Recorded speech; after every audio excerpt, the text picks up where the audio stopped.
We are back with our part 2. I know I skipped around a little bit of the breaking through your plateaus, the plateau busting series, whatever it was called. Breaking through the ultimate guide to breaking your weight loss plateau. That's what it was. So, we're back with part 2 of that. And today we are talking about workouts. So, we had a little intermission, but it actually wasn't because it did kind of flow with all of these things. And I did already like do a pre-recorded version of what I'm doing now, but yeah, I'm just gonna go ahead and do it live. I decided not to post that one only because it was more like a like full-blown lesson in periodization because sometimes I forget who I'm talking to. So that would have been more for like trainers versus this channel is more like general population. So it's all good.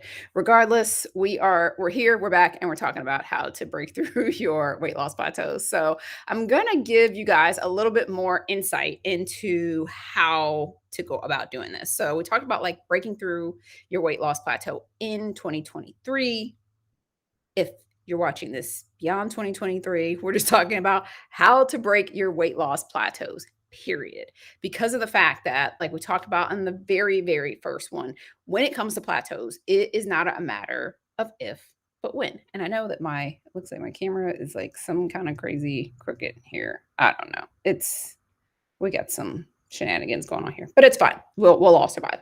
Okay, so one of the things that we're going to talk about today is periodization and how that pertains to weight loss plateaus. And this is something that I find like you really have to get a grasp around because what happens for so many people is that when they don't understand workouts, how to work out for losing fat, how to do things in a more strategic manner, is that most DIYers, diet addicts, people that are on the journey of trying to accomplish their weight loss on their own, tend to want to throw the entire kitchen sink at the weight loss goal. So, what happens when we do this weight loss kitchen sink method is that they either end up seeing hardly any results, or if they do see results, they don't know how to replicate them without more kitchen sink type effort. Or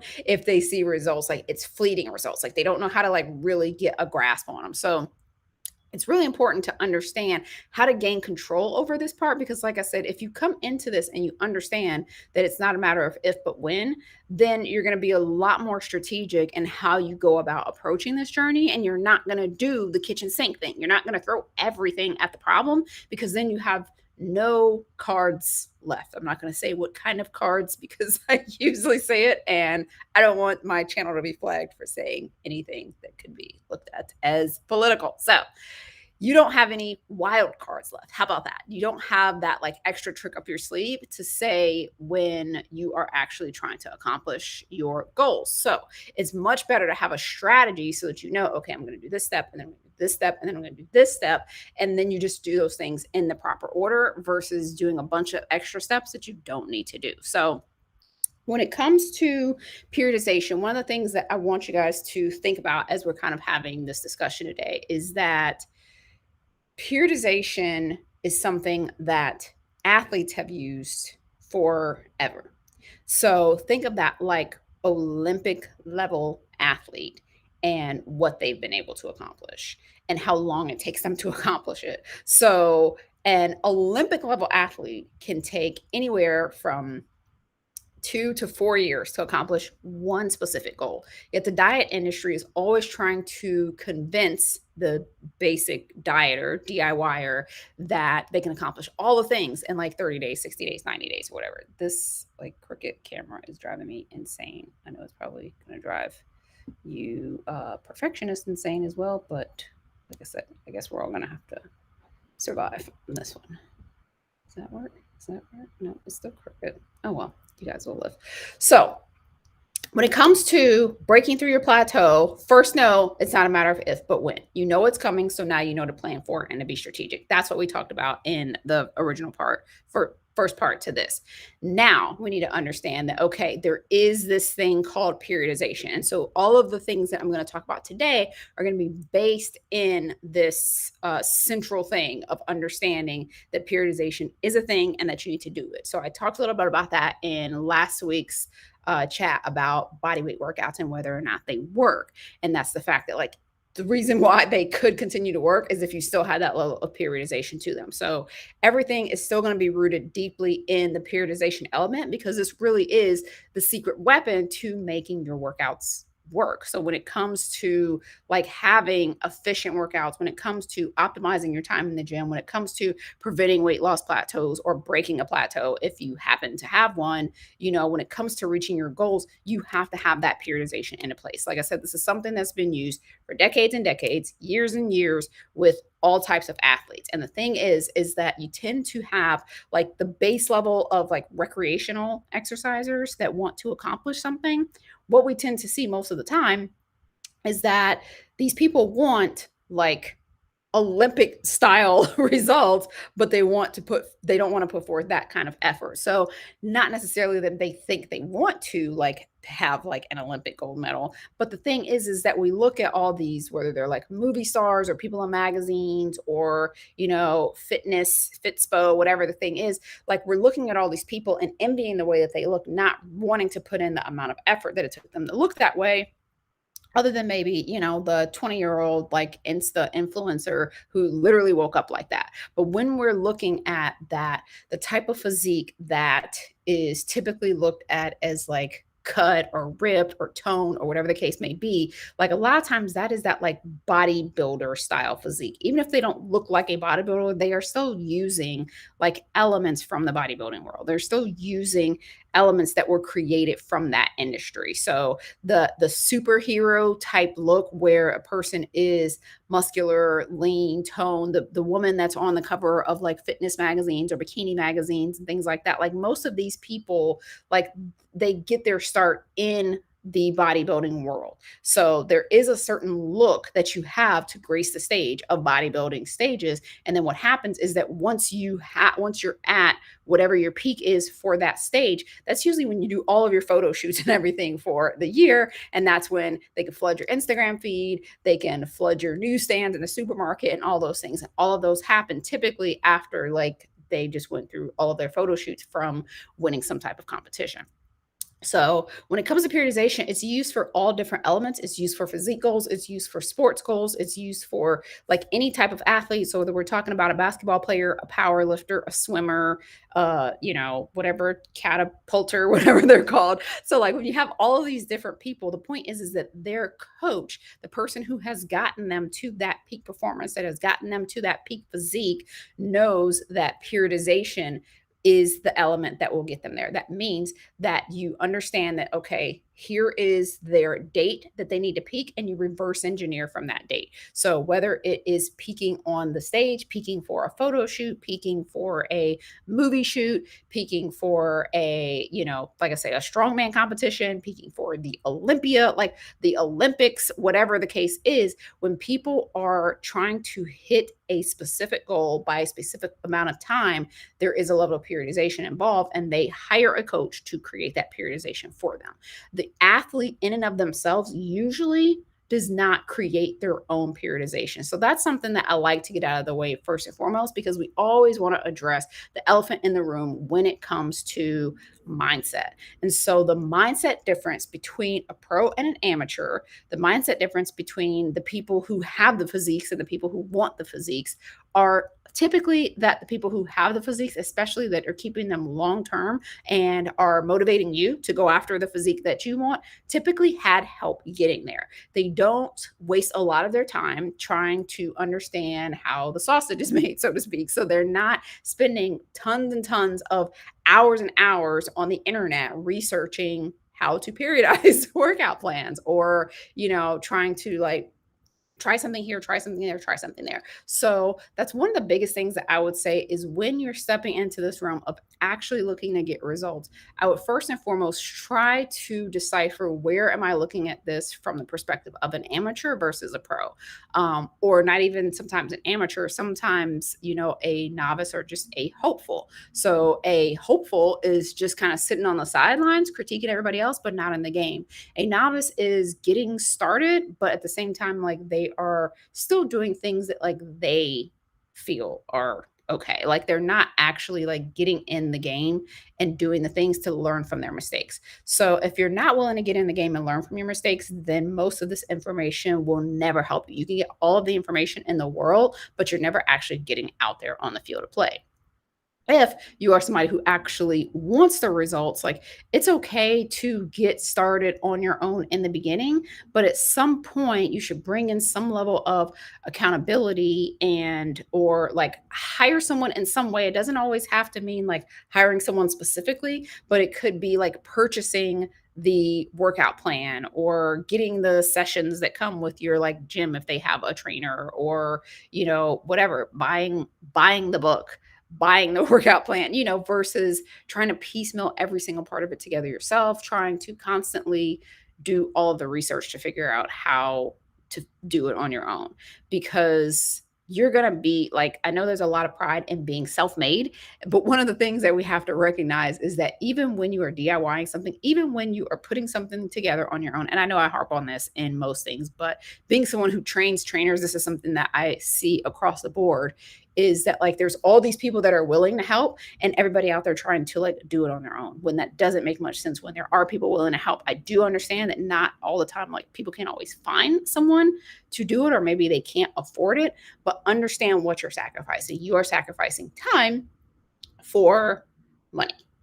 And if you are okay with that, that's okay. But what I see is that a lot of times the people that are willing to sacrifice the time over the money, they're saying, like, you know what, I can't afford it. I'm just going to do the research myself. I'm going to figure these things out. They're not willing to actually put in the time. If you're not going to spend the money, then that means that even when I hop on with it, 2-hour long video or someone like that, how like to sit on that video and be like, oh my gosh, when is this person going to get to the point? Like you're missing the point. The point is there's no way for that person to give you decades worth of information without, like it taking some time. So if you're going to be willing to watch videos, don't go watch like 5 minutes of each video and then flip off to the next one without actually learning from that specific one. So like sit down, take notes, re-listen to things over and over until you get it, instead of just moving on to the next thing and trying to find like a quicker way of doing things. So that's one of the things that I would say first and foremost. But with all that being said, let's talk a little bit more about periodization and what the basics of periodization are when it comes to reaching your goals. So when I give you these tips, I do have 5 tips. So I'm going to give you 5 actionable tips, but I want to make sure that we always have the background to why you're doing what you're doing. So you're not just being random, because random actions equal random results. And I don't want you to have random results. So whenever we're talking about breaking through a plateau and using periodization in any way to break through that, which you want to use periodization not only in your food but also in your workouts. So you want to actually, these tips work for both, but today we're just talking about workouts. So we look at intensity, frequency, and volume. Those are going to be the 3 keys to the tips that I'm giving you. Like they're all born from those 3 things, from either intensity or frequency or volume. So just to kind of give you a breakdown of what those 3 mean. When we're talking about intensity, that is the amount of effort, the amount of energy that workout or exercise requires. This is typically what a lot of workout plans and like group plans, like whenever you're like working out as a group at your gym, or when you're doing like a workout video or something like that, like typically that is one of the main things that are tweaked in modern day workouts is intensity. So a lot of times people are looking for that intensity, and when they don't see it, they think something is wrong with it. It doesn't necessarily mean that anything's wrong with it. It just means that That's just what you're used to. But there are other ways to do it too. So intensity is doing things like supersets, taking like the reps really slow, doing negatives, increasing your time under tension, like doing like circuits, or maybe you're like doing an exercise and then you're doing a cardio move right after it, taking really low rest periods. Sometimes you can increase the weight to increase the intensity. So like there's all these different things, like combining muscle groups and all this stuff. So most workout plans nowadays, most workout apps and things like that, especially when something is like 30 minutes or less, like the like ultimate fat burn hit type thing, those are usually using a high intensity factor to try to get you to like burn more calories in less time. So that's usually one of the first things to get tweaked in something is that intensity. So the amount of effort and energy that is required from you in order to complete that exercise or workout. When we're talking about frequency, obviously it's just that frequency. So either the amount of times that you're doing the workout, the amount of times like per week that you're doing the workout. So whether you're doing it once, whether you're doing it every other day, whether you're doing so like if you're doing like full body, working the entire body every other day, usually like 2 or 3 times a week. If you're doing like upper lower split, then maybe you're only working upper body twice a week and lower body twice a week. If you're splitting all the days up, then maybe you're only working each body part once that week. So like there's all these different types of body part splits is what they're called. And obviously if you are somebody who has the beginner strength training manual or you're inside of my workout app, a lot of this stuff is already figured out for you. But I do break down these different intensity techniques and the frequency aspect of like where that fits into which goal and where you are in your journey inside of the beginner strength training manual. So if you don't already have the starter kit bundle, it's inside of there. So that's a great place to start with learning these 3 techniques and how they fit into different points of your journey, to different points of your year, and all that. Because it's really based on when you're talking about periodization, there is a macro level and then there is micro and meso. So like you really want to look at all of these things of like what is the entire thing, like what is the macro of all of this with the ultimate goal, and then you break that down into mesocycles. So like now what are you doing like each month of that year? So maybe your macro is the year, your mesos are the month, and then your micros are the weeks within that month. So all of that is broken down a little bit more inside the beginner strength training manual. So when you're looking at intensity, how hard the workout is for you, frequency, how often you're doing the work, how often you're doing the workouts, how often you're doing specific exercises, even how often you're resting versus working, that's your frequency. And then your volume is the total amount of like sets, reps, and weight, like all together. So just like when you learn about volume in your math class. So in the case of volume, that could be where, like I said, if you're doing full body 3 times a week, maybe you're doing something like a bench press, on each of those days, and you're doing 2 to 3 sets. So say you're doing 3 sets 3 times a week. Then that means the total amount of volume that you're doing for chest is 3 times 3. So 9. So like that's how many sets that you're doing. And let's say you're doing 10 reps each time. So again, this gets a little mathy, but again, if you're doing the work, you're on yourself to like figure out how to periodize and how to work these things in. These are all elements that you will need to know because you are choosing to work them in yourself. So the total amount of sets that you are doing for that body part, the total amount of reps that you're doing for that body part, and the total amount of weight that you're doing for that body part. So all 3 of those things work in together. So like I said, 3 sets over 3 days is 9 total sets. If you're doing 10 reps for all those sets, that means that's 30 sets per day times 3. So 90 sets or whatever the math is on that. And then if you're doing, whatever, let's say 10 pounds, same thing. So you're like adding all that up. So when you're increasing your volume, it's taking all of those things into account.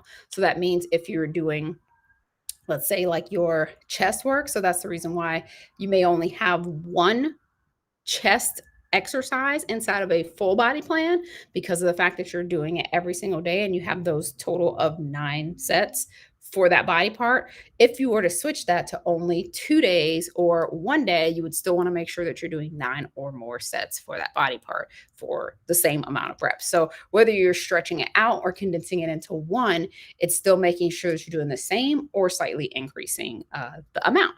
So that is volume. So all of those things are how you can manipulate different variables of a workout plan. And that is typically what a coach is doing for someone who is trying to do that. So like I said, the athlete usually isn't overly concerned about it because like I said, if you're, a professional athlete, if you're LeBron James, like I usually give the example, like you're only worried about like playing the best game of basketball that you can. You're not worried about how to figure out like, okay, I did 10 squats on Monday and 10 squats on Tuesday. I need to make sure that I do 12 squats on like you're not thinking about that. You're just like practicing, perfecting your form, getting out on the court, running your drills, like being present there instead of working about like the ins and outs of your actual periodization. So intensity, frequency, and volume is how all of these things that I am giving you are considered. So these are all different things that you can manipulate in order to see changes in your workouts. But one of the things that I want to caution you against is what I said in the beginning, and that is the kitchen sink transformation. That is taking all of these things that I'm saying and throwing them all at the problem. Change them like slowly, one at a time, if and when needed. So typically one or more of these things just needs to be changed and you just stick with that for a while and then you adjust the next thing. So if you're a professional, obviously you can change more of them. Like if you're a trainer listening to this, then those are all the manipulations that you want to be able to make. But the thing is that you have to be aware of the changes that you're making so that you can continue changing them in the future. So you need to understand how much volume did I give that person here and how can I change that volume there? And if I'm keeping them at the same level of volume, how do I manipulate the intensity or the frequency of that particular exercise? So with that being said, what are some ways that you can manipulate the intensity, the frequency, and the volume of the workout? So, the first one that I would say is rep ranges. So, when it comes to rep ranges, the biggest key here is that I would say don't just stick to one. So, like, that's the biggest thing is when you're looking at someone who doesn't really understand, how like the macro of it all, I tend to see a lot of DIYers be like, what's the best rep range? Or they hear about rep ranges. I think I talked about it in the last video and I linked to the one that I did like, I don't know, whenever it was, like 7 years ago, where I talked about the rep ranges. And a lot of times what happens is people get stuck on just one. So they're like, oh, that's the rep range that I build muscle at. So I'm going to just stay in the muscle building rep range. Or I want to get stronger. I'm just going to stay in the strength rep range or whatever. They think like, oh, if I need to do high reps to cut, then I'm going to only ever do high reps because I only ever want to be cut, right? Like that's the way that we look at it is like we want the thing that we're doing to match the result that we want. And we don't always get that it's still the culmination of all of the things versus just the one thing. So when we're looking at it from that perspective, there is no perfect rep range. So you want to be able to try alternating the different rep ranges. So you want to try alternating short periods like daily, weekly, monthly of one rep range before moving to another. So that's one of the biggest things that I see is that like whereas somebody may get like stuck over here thinking like, okay, I'm going to do high reps to cut and then they're just doing circuits forever, or they're like, I just want to build muscle and they're doing like 10 reps like for everything all the time. They don't realize that like, okay, don't get too nostalgic, work the plan, move on, go to another rep range. You can always come back to this rep range later. And as a matter of fact, it's actually going to work better if you come back to that one later. So one rep range cannot do all of the things. It can't, it won't, it shouldn't. So we have to stop looking at it from that perspective. Again, remember, this is what high level athletes, professional bodybuilders, professional physique people have been using forever. So like, don't mess with something if it ain't broke. Recognize that periodization, all of the different phases are what's going to get you there, not just one. So that means like having the periods where maybe you're doing the 8 to 12 rep range and then you leave that alone for a little bit. And then maybe you go into like the 5 to 7 rep range and then you leave that alone for a little bit. And then you go into the like 15 to 20 rep range. So you really just start changing it up throughout. There's different variations of doing this. There's all different versions of periodization that different coaches and stuff will try. But the point is to understand, like I said, from that beginning point of which thing is changing, the frequency, the volume, the intensity. So rep ranges is one of the biggest places that I say that you can make some switches in order to not fall into that plateau or to break a plateau. So look at that to see, have I been doing the same rep range for more than like 4 to 6 weeks? If so, maybe it's time to take a break from it, switch to something else, and then come back to it later, even if it's a rep range that you absolutely love. The next thing that I would say is the amount of weight that you're using. So, the amount of weight that you're lifting needs to change. So, this can be again really hard because of the fact that, like, if you create a new PR, you hit some like big breakthrough with your weights, like you don't want to go back to using like baby weights again, or vice versa. Maybe you like are used to using light weights and you're scared to use a heavier weight, or whatever the thing is. The important thing to remember is that as your rep ranges change, the amount of weight that you're lifting needs to change. So every time you switch rep ranges, so when you're doing what we just talked about in the first one of switching the rep ranges, when you go from a range of like being like 8 to 10 reps and you move into a rep range where it's like 15 to 20 reps, you're not going to be as strong. You're going to have to lighten that weight load again. So that's one of the things that a lot of people, when they think of like high reps to cut, often the whole reason why the person is using high reps is because they're like weaker because they don't have as much food in the system. And so because of that, they're actually using a lighter rep range. But the point is that when you switch, if you go from that 15 reps and then you drop down to 5 reps, you're going to be so much stronger. So every time your rep ranges change, so does the amount of weight that you're lifting. So make sure that you are lifting accordingly. So that's where the tips where I'll usually give of if you have more than 2 reps left in the tank, then pick up a heavier weight. So that's one of the biggest things to look for is making sure that within the rep range that you're in, you are progressively getting stronger or able to do more reps. If you're in an endurance range, then the point is that you should be able to do more and more reps over time, because that is what endurance is for, is the amount of reps, versus if you're in like a strength or hypertrophy range, you should be able to lift heavier and heavier over time. Whenever you're in like a strength rep range or something like that, the lower rep ranges and you're not getting stronger, even if you love strength, that is a sign that you probably need to take a break from it. Maybe that's a good time to stop and break and go do some endurance work so that you can actually hit that PR when you come back to it. So usually that's what I would say is when you get into a workout rep range that you love, don't do it for any more than 4 to 6 weeks. Take a break from it anywhere from 1 to 3 weeks and then come back to it again. That way you can continue getting results from that. That is a huge plateau tweak right there. So I just gave you like so much just in that, because a lot of times people are like, but this rep range, like my body responds so well to it. I, awesome. If you wanted to keep responding to it, then you need to stop doing it. Take a break from it.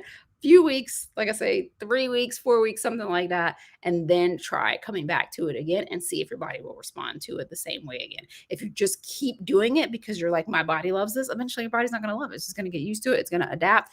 And remember, adaptation is the name of the game. So that's what we're always talking about here is don't let your body adapt. That is how you prevent the plateau, is stop the adaptation. So the two things that we discussed so far is changing up the rep range and changing up the amount of weight that you're using. And remember, a lot of times those go hand in hand. So the third tip that I would say is rest periods. And again, this goes hand in hand with all of those things. So the heavier that you're lifting, the longer your rest period should be. The lighter that you're lifting, the less your rest period need to be. So that's usually the general rule of thumb, is that if you are like lifting really, really heavy, you may need like 3 to 5 minutes of rest. Whereas if you're doing really light stuff, like you may only need like 15, 20, 30 seconds of rest.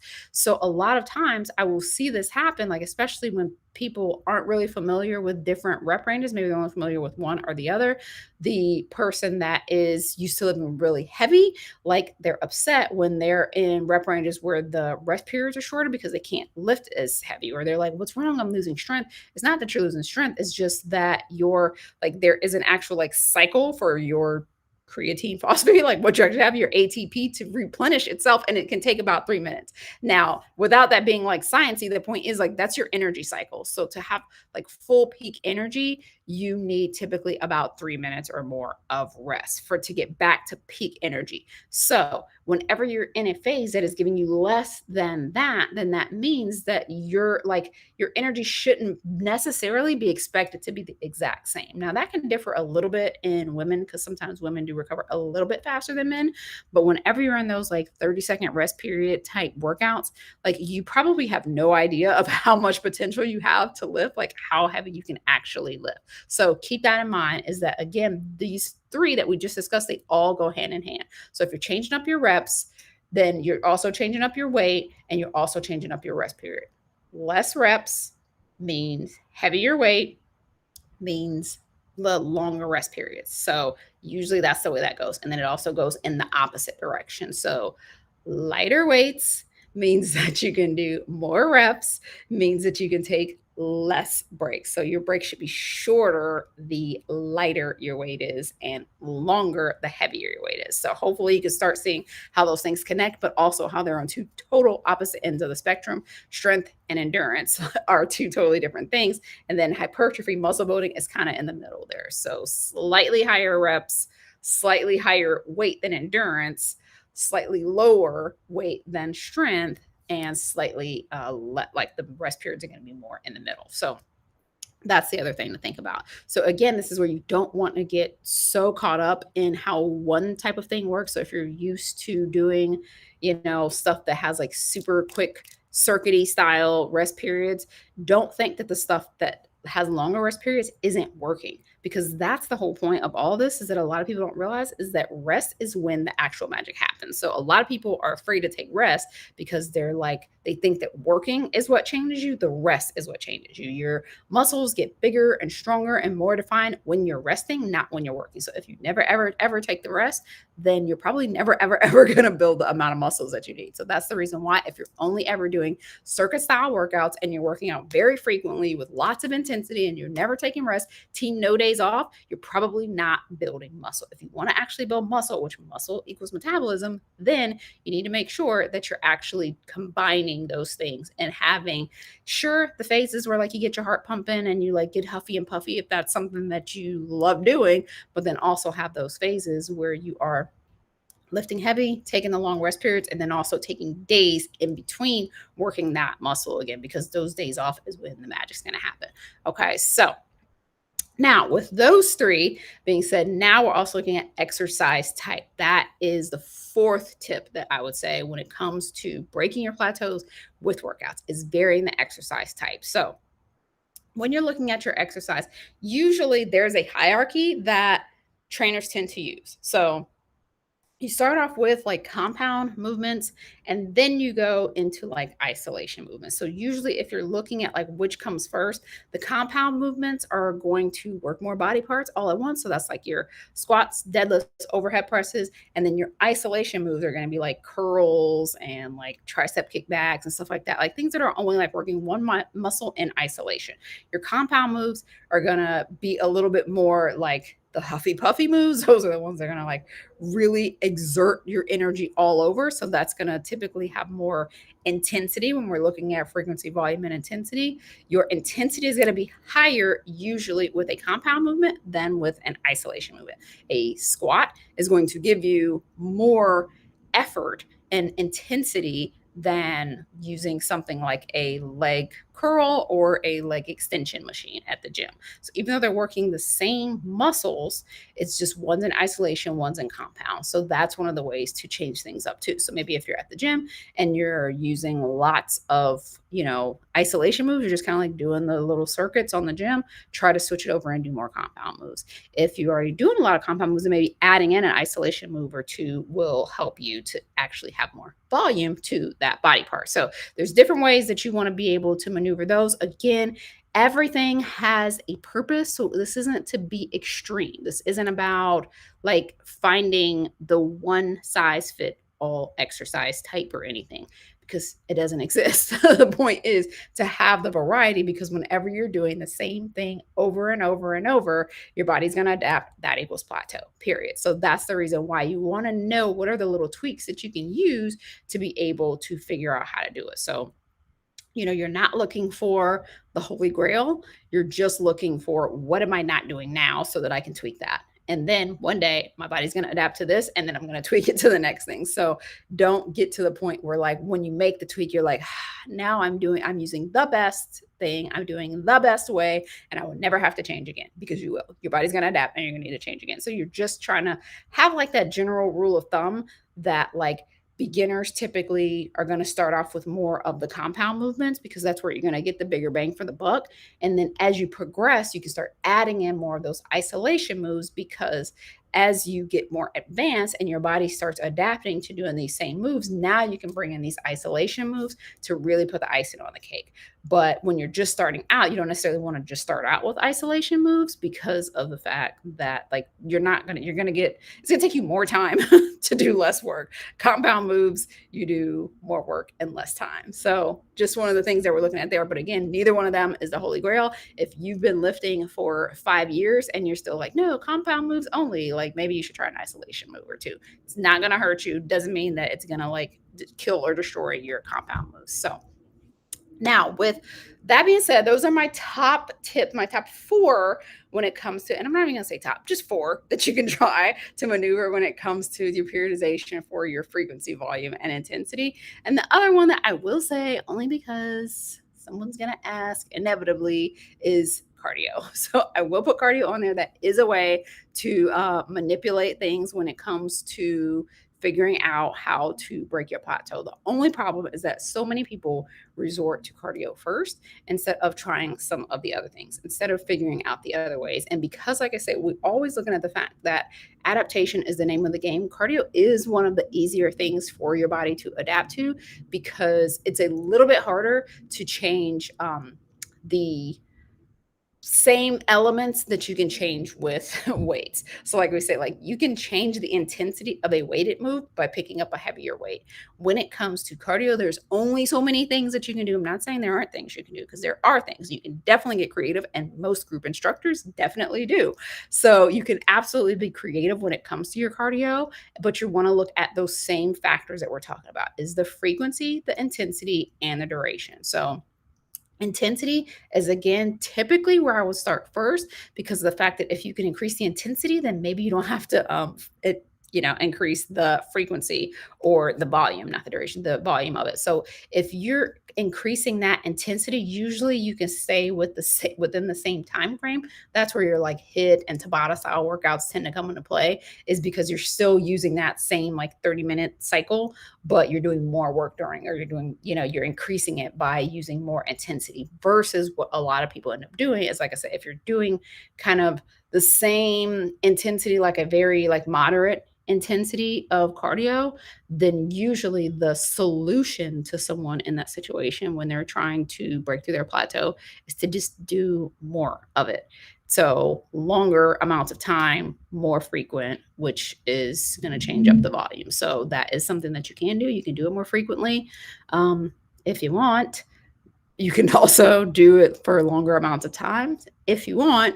The whole point, though, is that just like with what we're talking about with lifting, like you have to be able to keep track of what that is, because if you stop and your body has adapted, how will you replace that same level of intensity that you were getting from that cardio workout? Which you can do it probably fairly easy with a lifting workout.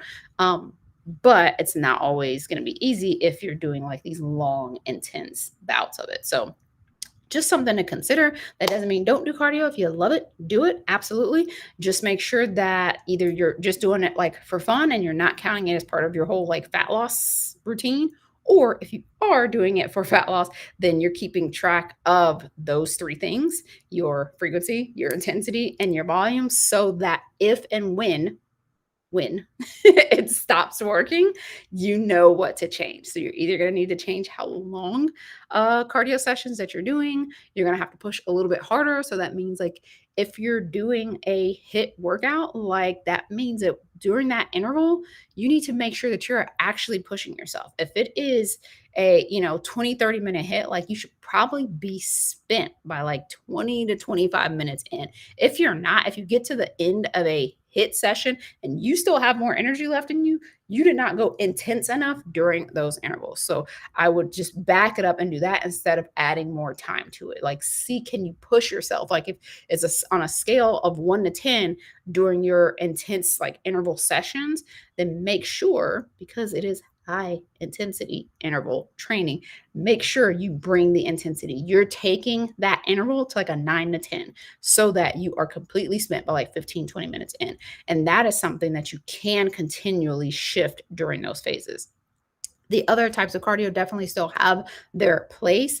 And if you're doing like low intensity, like leisure walking, then that's something that you would probably need a lot more volume for. So you could do it for longer periods of time. So let's say like you're just like getting on a treadmill at like a 2, like you could probably do that for like 30 minutes, 60 minutes, something like that. Like you can increase the amount of time that you're doing that without taxing yourself too much if you're somebody who doesn't like intensity. So those are the 3 things that you're going to play with across the board when it comes to your workouts.